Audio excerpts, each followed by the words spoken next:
خدا نخواستہ آپ کے نیبرز میں، آپ کے فیملی میں کوئی ڈیتھ ہوتی ہے تو کوشش کیا کریں کہ والنٹیرلی جایا کریں اور کہا کریں کہ ہم غسل میت دیں گے.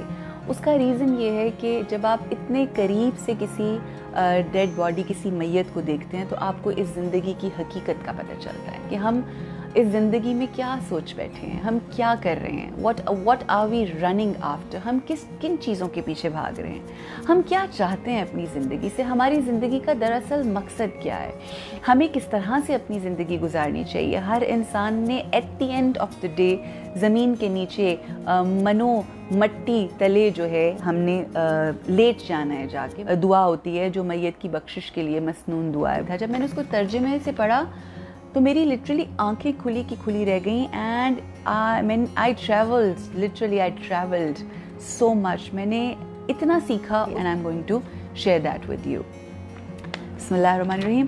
اے اللہ اس کی مغفرت فرما، اس پر رحم فرما اور اسے عافیت دے، اور اس سے درگزر فرما اور سخاوت کے ساتھ اس کی مہمانی فرما.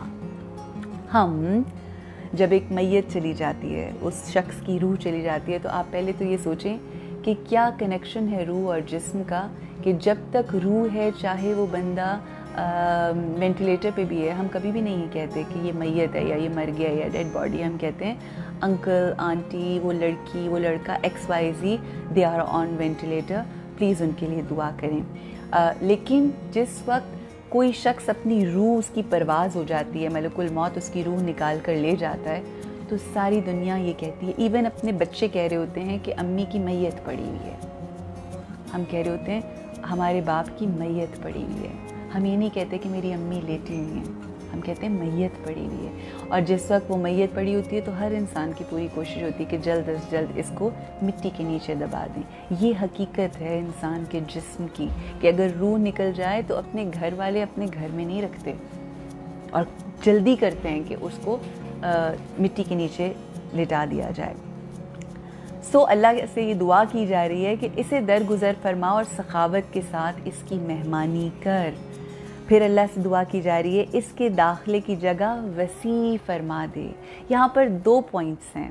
دیکھیں اللہ سے یہ مانگا جا رہا ہے کہ اس کی مہمانی جب کرے یہ میت اور یہ جو روح آپ کی طرف آ رہی ہے یہ شخص، تو اس کی سخاوت کے ساتھ مہمانی کر. Now let's ask this question, کیا ہم سخی ہیں؟ کیا ہمارے گھر میں آنے والے، اگر ہم یہ دعا اس میت کے لیے کرتے ہیں کہ سخاوت کے ساتھ تو ان کی مہمان نوازی کر، تو اب سوال یہ ہے کہ وہ جو لیٹا ہوا ہے، جس کے اندر جسم میں روح نہیں ہے، کیا اس نے سخاوت کے ساتھ لوگوں کی مہمان نوازی کی؟ ناؤ رائٹ دس ڈاؤن کہ جب میت ہماری پڑی ہوگی نا، انشاءاللہ ایک دن تو آئے گا ہی نا، اس کی مرضی جب ہوگی. انشاءاللہ سے مراد میں یہ نہیں کہہ رہی کہ جلدی ہو جائے، مگر میرا جو وقت یا کسی کا بھی جو وقت مقرر ہے اللہ کی منشا سے، وہ جو وقت مقرر ہے اس پہ وہ آنی ہے. جب وہ پڑی ہوگی تو لوگ یہ دعا ہمارے لیے کر رہے ہوں گے، تو جب وہ دعا کر رہے ہوں گے تو اس وقت ہم جو میت ہوگی وہ اس کو یہ سوچنا چاہیے، آج یہ سوچیں ہم کہ کیا ہم لوگوں کی مہمانی سخاوت کے ساتھ سخی ہو کے کرتے ہیں. This is one point that we need to write down on a piece of paper and a pen. پھر داخلے کی جگہ وسیع فرما، یعنی جس جگہ سے اس شخص نے گزرنا ہے وہ اتنا ٹائٹ نہ ہو کہ وہ گزر نہ سکے. یہ بھی کس طرح سے آسانی ہوتی ہے؟ وسیع فرما یہ دعا. کیا ہم نے اپنے دلوں میں لوگوں کے لیے جگہ کو بڑا کیا؟ دلوں کو وسیع کیجئے، بلند کیجئے، اس میں وسعت لے کر آئیں، لوگوں کو معاف کرنے کی، لوگوں کو آسانیاں بانٹنے کی، لوگوں کو درگزر، یہ ہے وسعت. آگے دعا کی جاتی ہے اس کو دھو ڈال پانی سے اور برف سے اور اولوں سے. پانی ٹرانسپیرنٹ ہوتا ہے، جب وہ جم جاتا ہے تو وہ اولے بن جاتے ہیں جو سفید رنگ کے ہوتے ہیں، اور برف جو ہوتی ہے وہ بھی سفید رنگ کی ہوتی ہے. پانی ٹرانسپیرنٹ ہوتا ہے. اس کو دھو ڈال پانی سے، برف سے اور اولوں سے. Here I want to stop and really want to talk about this.